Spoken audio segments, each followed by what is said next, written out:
All right, welcome to the Angelo Carlos podcast. Hope everyone's doing well today. Today's episode is about how to get over imposter syndrome. Imposter syndrome is one of the biggest things I've noticed a lot of people have in the Silicon Valley. A lot of my peers, a lot of my classmates, especially in business school, we all have something called imposter syndrome. So you may be wondering what imposter syndrome is. It is very tough, to be honest with you. But let me give you guys a actual definition of imposter syndrome. So imposter syndrome is basically when you're at work and you feel as if you're not smart enough or you're not good enough as your peers, as your coworkers, and your classmates, right? In a sense that you think it's a fraud, you're here, and you think that you shouldn't be here because there's so many more people who are much more clearly smarter than you, as well as people who should be there and you shouldn't be there, right? That's one thing I've experienced at Google, at Meta, at UCLA, and here's my story on how I experienced it and how I overcame it, and here are my three tips on how to get over it, right? So when I first got to Google, I was working on like data center stuff, right? And I worked with engineers, program managers, technical program managers, and their level and depth of understanding of data center was so surprisingly good. They were very aware of how the business worked, how the technical side of things work, how you would procure energy, water, whatever it may be in regards to data centers. And I was like, man, I did not learn any of this at school. I have no idea how all these people learned it. They're so much smarter than me. I shouldn't be here. So I felt dumb. I felt as if I shouldn't be there. And the one thing about that is that at Google, you need to realize you're surrounded by so many genius level people, right? People who have their PhDs from Stanford, from Harvard, from MIT, a lot of great business people with MBAs from great schools, startup founders, people who sold companies were acquired by Google and now work there. And it's very easy to feel stupid or not good enough to be with your peers, right? Because, this person is so much more technologically advanced. They've been in the Silicon Valley longer than me. They understand this product more than me. I'm not good enough. Why am I with this person, right? And I felt that a lot at Google, right? And I'm going to get into my first tip.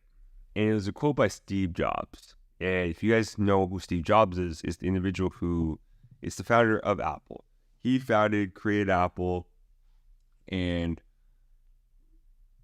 he told people the craziest things that once you get into these big tech companies, you start realizing that this world was created by people no smarter than you and I.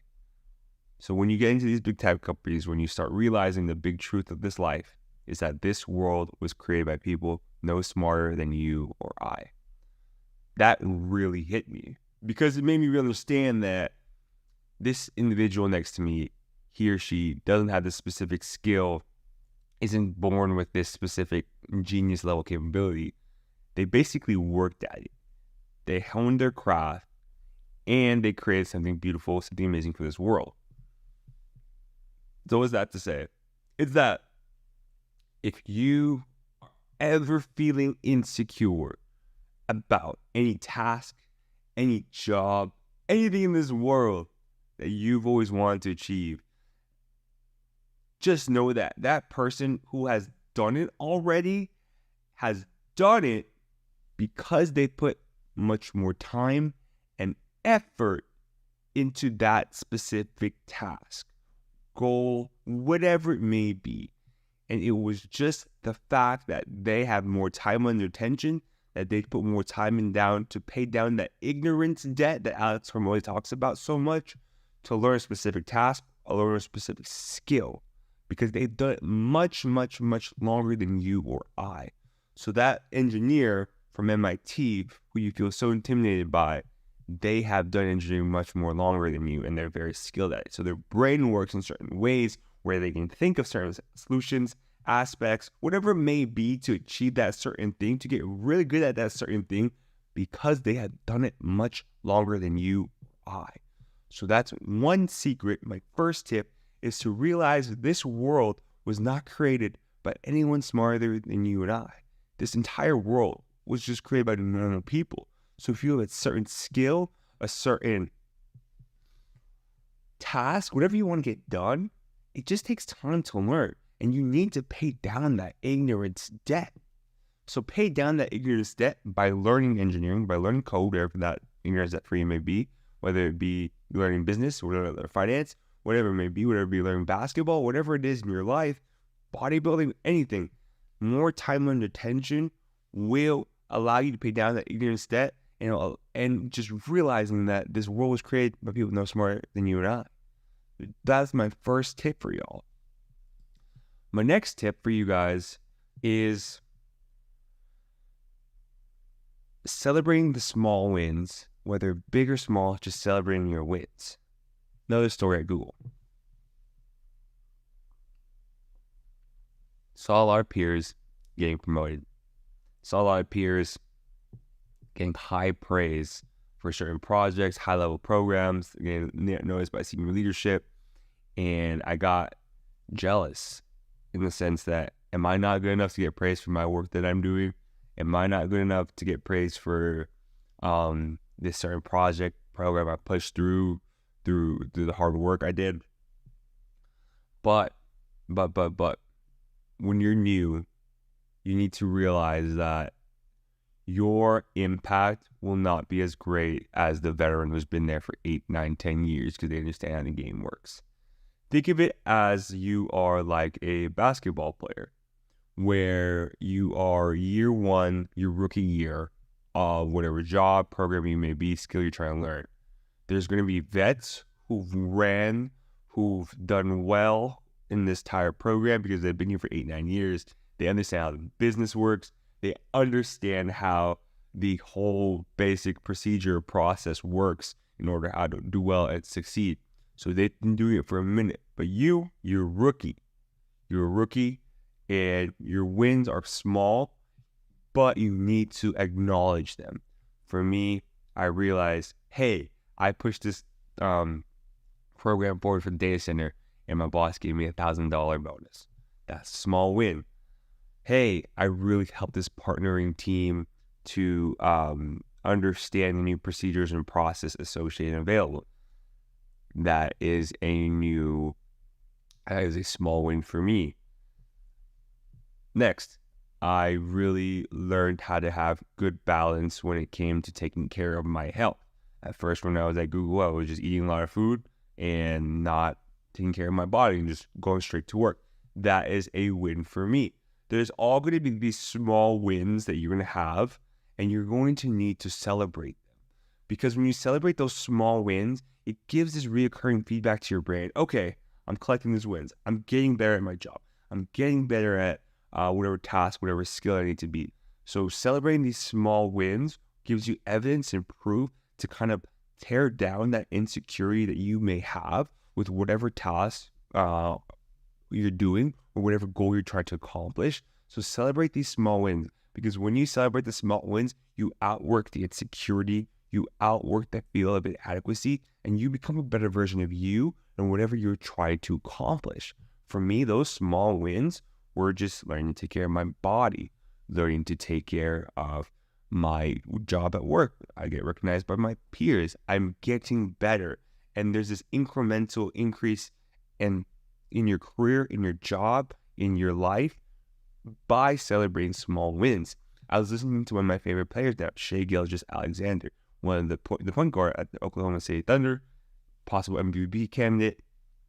And the secret he realized was that every day you just need to get incrementally better, little by little, with your career, your task, whatever it may be that you're trying to hone, and that compounds and stacks over time. So if you are trying to learn a certain skill at work, a certain procedure at work, a program at work, whatever it may be, or even your life in general, just get incrementally better every day. And you may not see that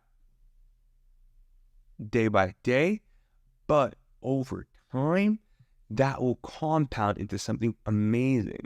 So don't be afraid to get better. Don't be afraid to just learn one new small thing every day and then realize 5, 10, 20, 30, 40, 50, 60, 70, 80, 90, 100 days from now, you're better. Compound that over a year, 5 years, 10 years. You'll be amazing in whatever you're trying to accomplish.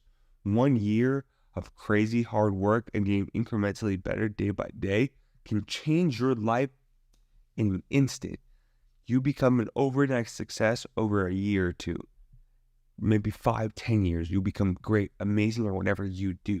For me, YouTube, podcasting, trying to get better at this, trying to become the best version of me, incrementally better at talking, at producing videos, at making content to make you guys happier and help the world become a better place. That is one thing you do whenever you're in these new challenges, whatever it may be. Celebrate your wins, both big and small, and your life will be a lot better from it. I am your biggest supporter. I am your biggest fan, because I believe we're all capable of doing amazing things, no matter what mindset you're in right now, whether it be down, bad, whether you be at the top right now. Just celebrate those small wins, and when you do that, anything is possible. So that is my next tip for you, number 3. When you're ever in these situations, big tech, your career, your job, your school, whatever it may be, celebrate your wins, both big and small, and allow that to compound over time, and you will become unstoppable. Number 3, this one was huge for me. So very, very fortunate that through school, through Google, whatever avenue or aspect, I am able to go to therapy and connect and share my experience. So for me, connecting and sharing my experience was a big thing. I did it through therapy and did it through family and friends. You may not need to do it through therapy. You can do it through family and friends. You do to just do therapy, whatever you mean, vice versa, whatever is more comfortable for you. It's really important to connect and share your experience. So how do you do that? For me, Google has something called Lyra, and you can reach out to your therapist, talk to them about your problems, or your family members, talk to your family members about your problems. Essentially, I would speak to a therapist about my struggles at work, my feeling of inadequacy. Times I get good as well, but a lot of times it was through the hard times I talked to them. So for me, I would meet with therapists once a week for about 45 minutes to an hour and tell them what was going on at work, about how, hey, I don't feel like I'm good enough. Hey, I don't think I'm smart enough. I did bad in this project. I yelled at my boss. My scope is changing now because they don't feel that I am adequate enough to complete this. And it was all in my first year, trying to learn the ropes, learning everything. You're put under so much immense pressure, especially in Silicon Valley, where you feel that you have to excel, perform well. And I wish I knew that starting. I wish I knew that, you're thrown into fire, sink or swim, right? Because that would give you the mindset to just hit the ground running and just go hard, right? But like I said, you're a rookie. You will not know a lot of things. And a lot of times the people are doing super well is because they've been at the job, they've been at the business for such a long time that they're able to do well, excel, and kind of run circles around you. Like LeBron year 1. LeBron wasn't amazing year 1. He did pretty good, but he was not the king. He was not the GOAT right now. He took him some time to become that version of himself. So whether you are trying to become a better version of yourself, you need to always connect and share your experience. For me, during my therapy sessions, I would tell them about all the things that's going on at work. The crazy thing was that my therapist worked with a lot of VPs, executives, directors at Meta, at Google, at Amazon, all these huge tech companies. And a lot of what I was sharing was very similar to what the VPs and directors were feeling. They're not good enough. Their project's doing well. Because they're trying to do so good at work, their family life, they're struggling at home. They don't have a good relationship with their family because they're never at home. The project or program is going to get cut.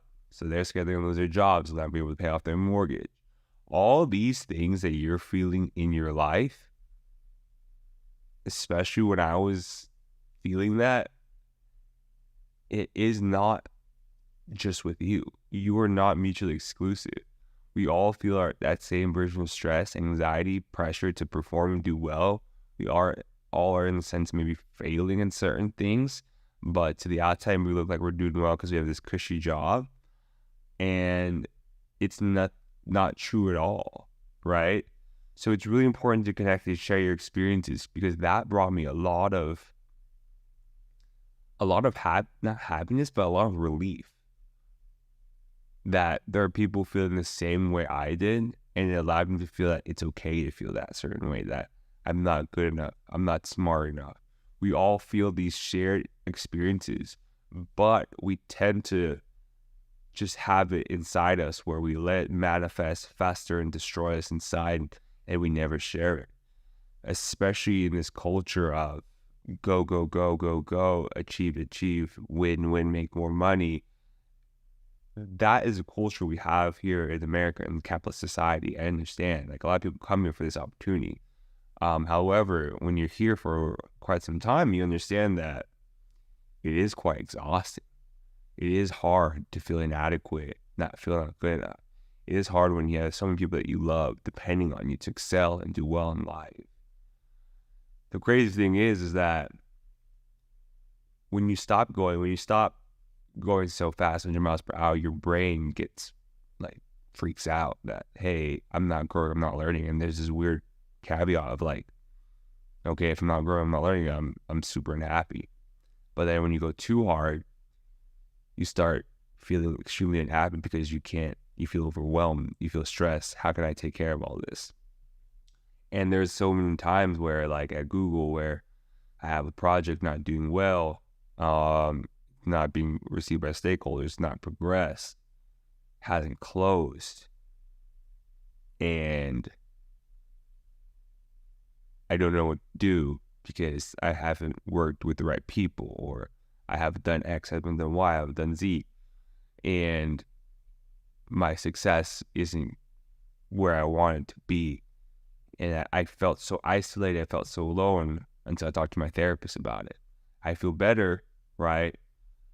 But what really set me free was that all of us were going through the same thing, and I wasn't alone. So just because you have a friend saying, yeah, I'm doing great, in reality, behind the scenes, they may be struggling with whatever it may be back home, with their family, with people they love, with their boss, right?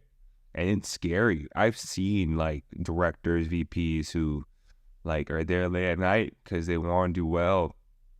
Their family's calling them at home, but they have a project to finish, and they're losing sleep over it, and they're scared that they're gonna get fired, lose their job, lose their mortgage, and their family needs them. So there's so much pressure on people. It's insane. And my advice for you guys is to share your experience, because when you share your experience through your mentors, through your therapist, through your friends and family, that pain, that suffering, you just throw it out there. It doesn't have as much power on you because you're able to acknowledge for what it is. It's the feeling, it's a thought, and you're able to attack it head on. Talk to my therapist allowed me to do that. So share your experiences, right, with your therapist, if you have a therapist. If you have a mentor at work, I always do that. I had a mentor at YouTube. Always share my experiences with him on where I felt project was going, or I'm stressed out, how I can do well. And they would always give constructive criticism on how you can do better. It's because when you're failing, you feel that no one wants to help you. But in reality, it's completely opposite. People want to help you.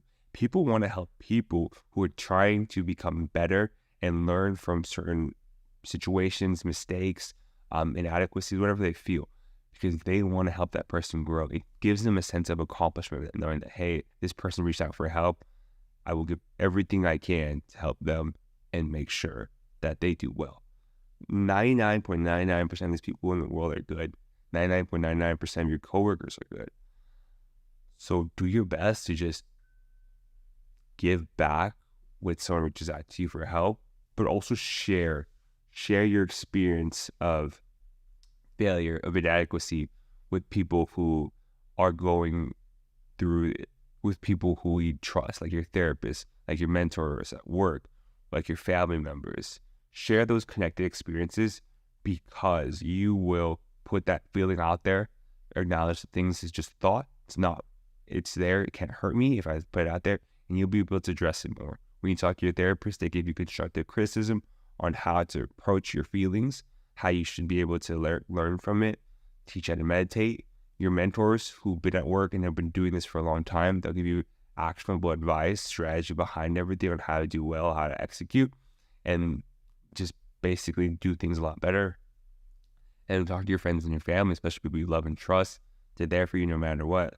A lot of times they'll be the ones to pick you up and tell you not to forget who you are, that you are capable of achieving amazing things.